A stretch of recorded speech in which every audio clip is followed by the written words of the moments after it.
வணக்க நண்பர்களே, பெண் போலீஸ் அதிகாரியான ஆமினாவை தமிழ்நாடு டிஜிபியான சைலேந்திர பாபு நேரில் அழைத்து பாராட்டியிருக்கின்றார். டிஜிபியே பாராட்டும் அளவிற்கு இந்த பெண் போலீஸ் அதிகாரி ஆமினா அப்படி என்ன தான் செஞ்சுருப்பாங்க, ஏன் பாராட்டியிருக்காரு அப்படின்றத பற்றி தான் நம்ம இப்போ இந்த வீடியோவில் பார்க்க போகிறோம். முடிஞ்ச அளவுக்கு இந்த வீடியோவை எங்கேயுமே ஸ்கிப் பண்ணாத முழுமையாக பாருங்கள். வீடியோ முடிவில் உங்களுடைய கருத்துக்களை கீழே இருக்கிற கமெண்ட் செக்ஷனில் மறக்காமல் சொல்லுங்கள். வாங்க வீடியோக்குள்ளே போகலாம். கோவை மாவட்டம் மேட்டுப்பாளையம் காவல் நிலையத்தில் பெண் காவலராக ஆமினா என்பவர் பணிபுரிந்து வருகின்றார். இவர் அக்காவல் நிலையத்தில் பதிவாகும் மரணம் தொடர்பான வழக்குகளில் பிரேத பரிசோதனை நடைமுறைகள், பிரேத பரிசோதனை சான்றிதழ்கள் மற்றும் விபத்தில் பாதிக்கப்பட்டவர்களுக்கான மருத்துவ சட்ட செயல்முறைகளை பெறும் பணியை செய்து வருகின்றார். வழக்கமாக காவல் நிலையங்களில் பதிவாகும் கொலை, தற்கொலை உள்ளிட்ட மரணங்கள் தொடர்பான வழக்கு விசாரணைக்கு உடற்கூறாய்வு முக்கியம். அதே சமயம் உடற்கூறாய்வு தொடர்பான பணியை செய்வது என்பது மிகவும் கடினமான பணியாக இருந்து வருகிறது. இதனால் அப்பணியை செய்ய பலரும் மறுப்பு தெரிவிக்கும் சூழலில் ஆமினா மன உறுதியுடன் அப்பணிகளை துணிந்து செய்து வருகின்றார். அது மட்டுமின்றி அடையாளம் தெரியாத மற்றும் உரிமை கோரப்படாத உடல்களை நல்லடக்கம் செய்வதற்கு தனது நேரத்தை செலவிடுகின்றார். ஜீவசாந்தி அறக்கட்டளையுடன் இணைந்து காவலர் ஆமினா இப்பணிகளை செய்து வருகின்றார். கொரோனா பெருந்தொற்று காலத்திலும் கூட அவர் இப்பணிகளை இடைநிறுத்தாமல் துணிந்து செய்துள்ளார். உயிர் இழப்பவர்களுக்கு உற்றார் உறவினர்கள் துணை இருப்பின் அவர்களது இறுதி மரியாதை உரிய முறையில் நடைபெறும்.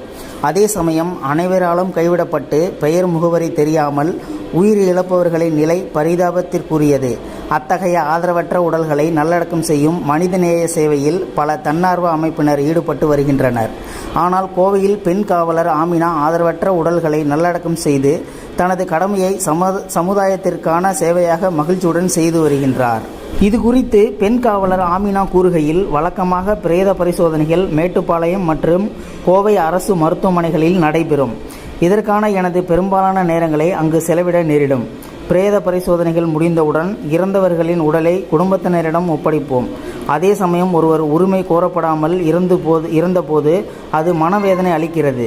அவர்களது இறுதி சடங்குகள் நல்ல முறையில் நடக்க வேண்டும் என்பதற்காக ஜீவசாந்தி அறக்கட்டளையுடன் இணைந்து நான் செய்து வருகின்றேன்.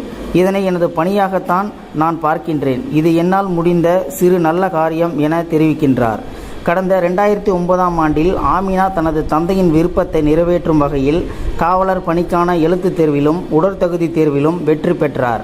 பின்னர் காவல் பணிக்கு வேலைக்கு தேர்ந்தெடுக்கப்பட்ட பிறகு பட்டாலியனில் பணி நியமனம் செய்யப்பட்டார். பின்னர் 2016ஆம் ஆண்டு வரை மாவட்ட ஆயுதப்படை பிரிவில் பணியாற்றினார். இதனைத் தொடர்ந்து மேட்டுப்பாளையம் காவல் நிலையத்தில் உதவி எழுத்தாளராக ஆமினா நியமிக்கப்பட்டார்.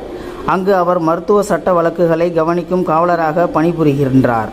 ஜீவசாந்தி அறக்கட்டளையினர் குடும்பத்தினர் மற்றும் சக காவல்துறையினர் ஒத்துழைப்புடன் ஆதரவற்ற உடல்களை நல்லடக்கம் செய்யும் பணியை அவர் மேற்கொண்டு வருகின்றார்.